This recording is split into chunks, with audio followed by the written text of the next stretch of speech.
Thank you for checking out our YouTube channel, and don't forget to subscribe and like. And please visit us at barrykibrick.com, where you'll see all the ways that you can become a patron of our mission and help us continue to build a community of seekers who quest for knowledge, information, and most importantly, wisdom.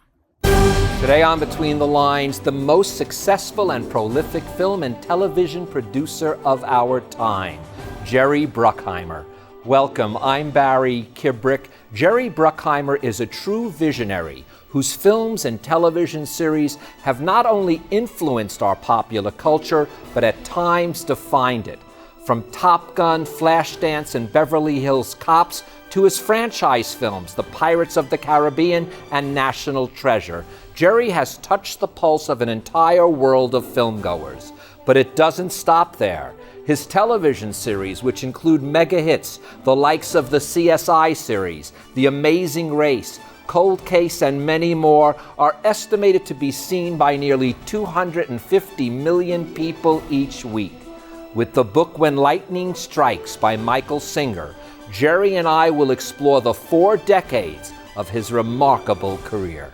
I'm a writer today because I was a reader when I was 11 years old, and it was... You do not need to prove your state of happiness to anybody. Most of these speeches were as much as a month in preparation. Characters, the heroes in this book, are seekers of truth in a story that involves a lot of corruption. I don't get a chance to really talk about what's real, and it's the perfect for me.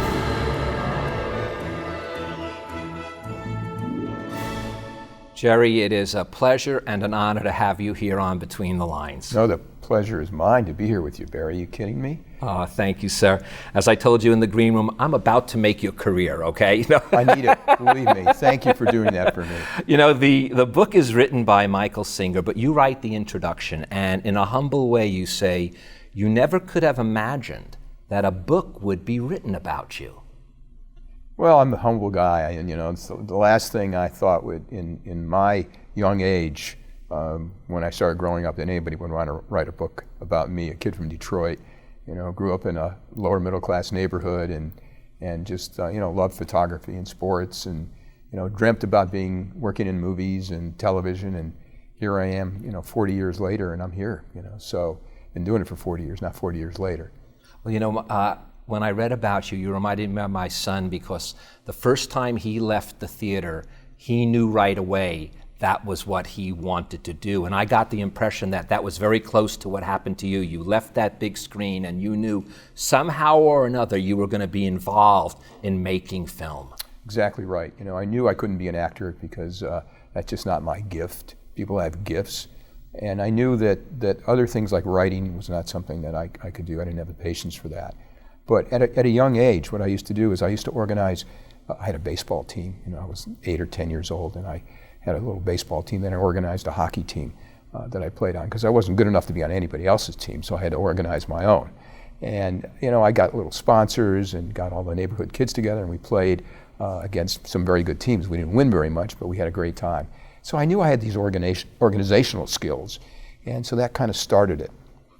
Now, you said you were interested in photography as well, right. And some of the pictures in the book are actually yours. In fact, one of the first pictures of you is with the camera dangling around your neck at a very early age. So you did have a visual sense, even though you didn't want to get into the directorial aspect of it, but you also have a hands-on relationship with the product, and probably more so than almost any producer in that I've been reading about. Well, you know what it is? I had an uncle who was a photographer, not an amateur photographer, and he fortunately would get tired of his cameras, and he'd always buy these small little cameras that he towed around, and I was a recipient of his old cameras. So from the time I was 5 or 6 years old, I was getting his old cameras, and they were hanging around my neck because I wanted to make him feel good that I really cherished what he gave me, and I started using it, and I loved it. I loved taking pictures. It was a way of capturing my world and trying to remember it. So for me, that was a real thrill. And the more you do it, the better you get at it. And then when I was in high school, I took a class in photography, and I realized how talented some of the kids were around me, and I said, well, I could never be a real professional photographer. Some of these kids were so much better than I was. But at least I could be an amateur and you know, hang my camera around my neck and walk around and take pictures of everything that I thought was interesting. And in those days, I'd take pictures of animals and kids. That was my favorite. In high school, I was the photographer for the yearbook and for the newspaper, so I got to shoot the football games and the basketball games and things like that. But in those days, we had this big speed graphic. You know, it's an enormous camera that we used to tote around and keep sliding the negatives in and out. So that was an ordeal. So at least I learned on various different formats of different cameras, and that also helped me with film eventually. Well, you know, you have a line where you say, you know, a lot of people think that the producer is the, you know, big cigars and martinis, as you say. But the truth is, you're the guy with the script under your arm, as you say, and literally trudging that up the hill to pitch those ideas. And I got the impression that no matter how big you get, it might be easier to get in the door, but the mission is still the same. It still goes on. The process is very similar. Yeah, over and over again, you do the same thing. You got to sell your ideas. That's why communication is such a wonderful thing to understand and to be able to meet and challenge and master how to communicate with people. The thing that impressed me most was throughout the book, I shouldn't say most, that's hard, there's so many things that impressed me, but Johnny Depp wrote the foreword, and he said, the ethical way in which he, Jerry, embodies the nature of his vocation is infinite. And I can't help but think of all the other people that talked about working with you. First of all, the directors, the actors, your staff. Many of them are constantly with you because of the way you treat them, not only as artists, but as you said, in fact, you said you need great people and great artists. And as important as great artists are, I couldn't help but after reading this, you give me a sense that great people are even more important than great artists. I think it all starts there. I think if you're a good person, you know, good things are going to happen to you. And you know, we've been so fortunate to work with such great artists through my career. And they're the ones who made my career. You know, the choices that we've made and the people we put faith in, whether they were big stars or people like Eddie Murphy, you know, who'd never carried a movie before. He took Beverly Hills Cop. He was always a co-star with somebody else. And we took that chance on him, and Paramount took that chance. Was very bold in those days in the 80s.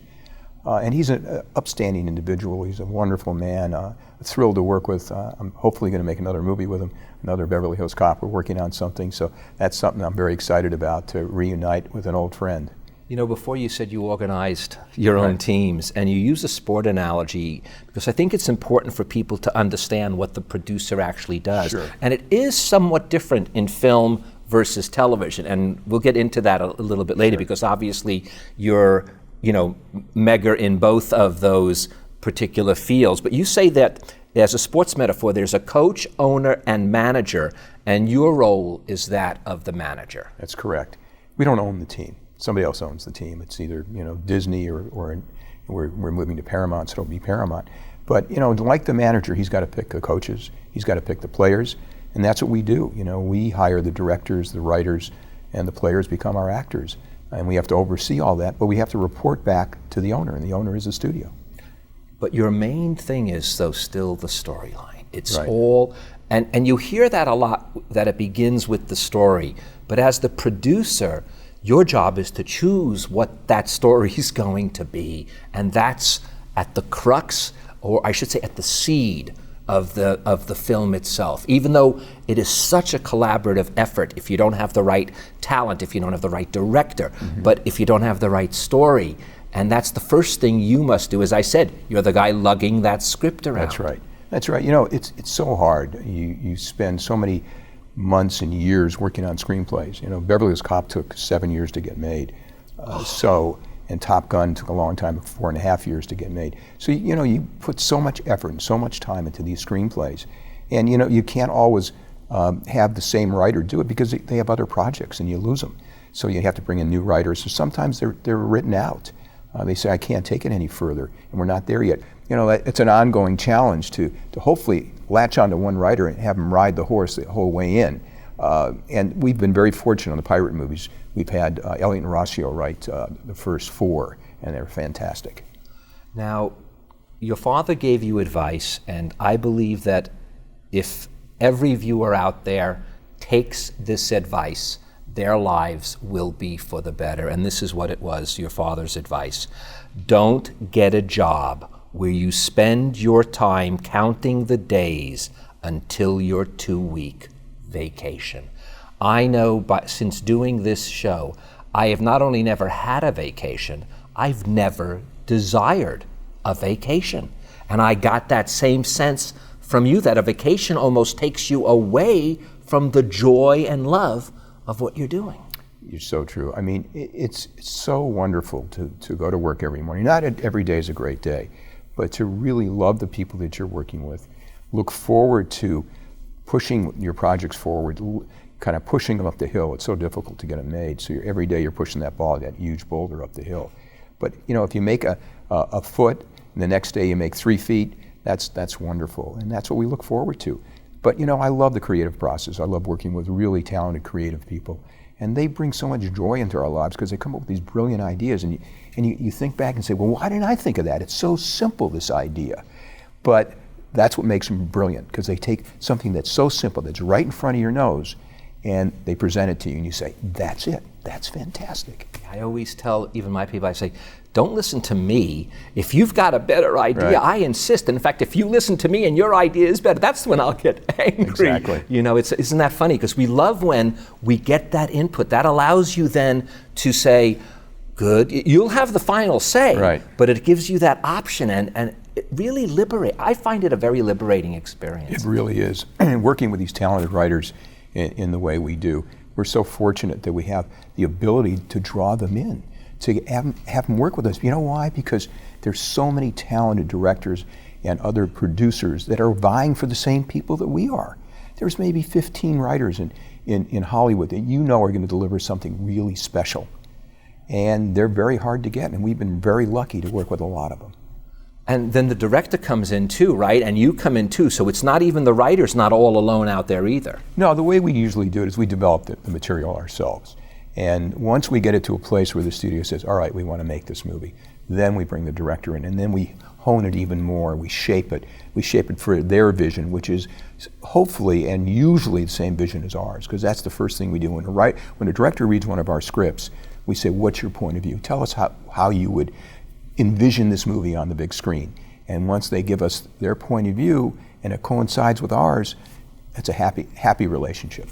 Now, the title of the book is When Lightning Strikes, and by now, if I'm correct, nearly 250 million people a week see your show and the logo of the lightning on the famous right. tree. I even read that the tree's on your property, isn't That's it? right. But you say this, it's important that you use that symbol because it symbolizes how an idea can really spark something special. And it begins with that it's not a material thing. It begins with that undescribable, French call it je ne sais quoi, thing that goes on in your mind, and boom, as a lightning bolt, I don't want to, maybe epiphany's too strong, maybe it's not, but boom, that's how it comes about. Exactly right. Ideas can change everything, can bring so much beauty to our world. If you look at the Pirates franchise and how many people have enjoyed these 4 movies that we've made around the world, the joy that it gives to kids and to adults, and that came from a theme park ride. But our writers had this idea to have the pirates turn into skeletons in the moonlight and return a treasure rather than steal a treasure. Then you put Johnny Depp, who created this character totally on his own. It wasn't written that way. It was written like a Burt Lancaster kind of pirate, more straightforward. And Johnny came in and created this character that's based on a little bit of Keith Richards and the cartoons he saw with his kids after he read the screenplay. So he created something really special. Our writers created something really special. And that's the lightning. Then you bring in Gore Verbinski, who's a brilliant director, and he shapes this whole thing. And he makes it special. He's got a real gift for understanding action and comedy. And he's a great storyteller. So we had this wonderful team put together that created so much, I guess, love for an audience that have embraced these movies. I think we've done over $3 billion on these 4 movies, which is just unbelievable. Michael, the author of the book, wrote that the blueprint for success is twofold: doing what you, according to you, Jerry, doing what you like and want to see, and the other, a more defined word, and he puts it in caps, design. Film is a visual medium. And I think that what you give to the audience, you want to give the best cinematographers and the best designers to make our world that the audience is going to hopefully embrace to look as good as possible. That's so important to me. It's not radio. You know, I don't come from the school, it doesn't matter who the cinematographer is, or it doesn't matter who the designer is. You know, a chair is a chair is a chair. I don't believe it. There are real special chairs, and we want the special chair there, not the ordinary chair. In your life, and it reflects in your film, it's the working class guy or gal, you say, who succeed against all odds and make good. And it's the hero who overcomes their demons, both within and without. And I think most people don't realize that on film we see so much of the demons that are without the enemy against you, but your characters have to overcome their own demons. And I think that's very dear to you and very personal to you. Yeah, I think, I really believe that most of us have a gift. And it takes a while for us to find that gift.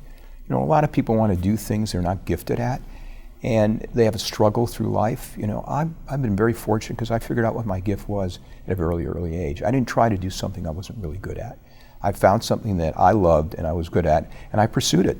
And I, gave up a lot. I moved to California from New York, where I had a very good job there and was making quite a bit of money in those days, basically for nothing, because I believed in my dream. And I think that's so important. People keep trying, they beat their head against the wall, trying to do something that's not for them. They should find whatever it is that they're really good at, because everybody's good at something, and pursue it. This is kind of fun because you're very open and honest about this. And this is especially when you had your relationship with Don Simpson, who passed away way too early in life. You said our movies are representative of the way we'd like to see life go. It'd be nice if life could go like our movies. It doesn't, it can't, but at least for 2 hours, it can. Well, that's when I go to a movie, I'd like to feel something when I walk out. And I only make the movies that I really want to see. So, I feel that if I'm going to have somebody pay money, and it's a lot of money for a lot of people to come with their family and parking and babysitters, I want to give them an experience that they're going to have 2 hours where we're going to take away whatever they're thinking about, whatever is bad that's happening in their life, and they're going to be absorbed in our characters and our story and our plot for those 2 hours. And when they walk out, I hope they feel something. I hope they feel something that makes them feel better or bittersweet, or something that they've been on a great ride. We're like a big theme park ourselves. We're going to take you on a big ride, and hopefully you'll when you walk out of there, you say, that was great. Well, you even say you're in the business of transportation, right. Transporting them into another realm. Right. We've always said we're in the transportation business. But Jerry, for those 2 hours, we know that's, you just said something, and I think it goes even deeper, and that is that the message of triumph that you want these people to feel, you say it's not cliche, it's reality. We are better off looking at the truth of where we are and learning to move forward. So it's not just those 2 hours. It really is something that if you take to heart and leave with that message behind, really is the essence of leading a life well lived. That's what you try to do. I remember when I was a kid and I used to go to the theater and I'd watch these characters that I'd like to emulate. And it makes you a better person if you try to emulate somebody that's doing things that are very positive. So I'd walk out of the theater and say, I'd like to be like this guy. He was really upstanding and he won, and even though when he lost, he pulled himself back up and he tried again. Those are great lessons for kids. To know we're all adults. We're all going to hit potholes and sidetracks and have accidents, but it's what you do after that. It's how you reestablish your life and how you do things in a positive way.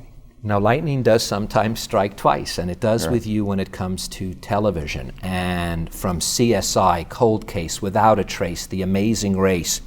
But the motivation behind it, and I think from most of the films too, from what I can cull from this book, is you love to bring and draw the people into a world that they're unfamiliar with and get absorbed. And you do it actually for personal reasons as well. You love to learn about it. And CSI in particular, I can't tell you how many people we now know who are either CSI investigators or studying to be it, because you showed them a world probably a little bit more glamorous than it really is, but nonetheless, like we said before, that message resonates with them. And when you see a world at such a deep level, there's a real love for learning something that you don't already know. We call it process. We love movies and television that give you process. And process, I mean, we take you inside a world that you'll never be a part of, and we show you how it actually works. We give it as much verisimilitude as television or movies will allow you to do. We bring in experts. We bring in CSI. We had this young woman named Liz Devine who was actually a CSI, and she came in and worked with our writers and eventually did some writing for us. But she lived the life, and she took her experiences and showed us how to make it real for an audience and what they really do every day and how they solve these crimes and how important it is. So that's the essence of what we try to do. We try to do it with movies. We try to, some of our movies are fantasy, so we can't do it. But we love to make you a part of it. When we did Top Gun, we lived with those pilots. Our writers went down there and lived with them. So we always try to give you the real essence of it. When we did Black Hawk Down, we had the actual men who were on the mission advising us. We had the Matthews, who was the head of the Night Stalkers, who was the helicopter group that was there the entire time. And he was with us the whole time. Lee Van Arsdale, who was one of the Delta Force men, who came in and actually walked the young men out. When the Pakistani tanks wouldn't go in because they were afraid, he walked in front of the tanks to show it was safe to go in. He was with us, working with us. So whatever we did, wherever the camera was, Ridley Scott would turn to Lee and say, "Is this real? Are we doing this right?" And Lee would give him pointers on it. The proof is in the pudding. I just heard on a radio show on the way up during this week, I forgot which station, what it was, but they talked about the lady that you modeled in Top Gun that teaches the pilots how to fly. Right. She's a real woman who's now a very high-ranking somebody in either the Defense Department or the National Security Department. She said she never had any relationships with the pilots, but everything else, though, was true.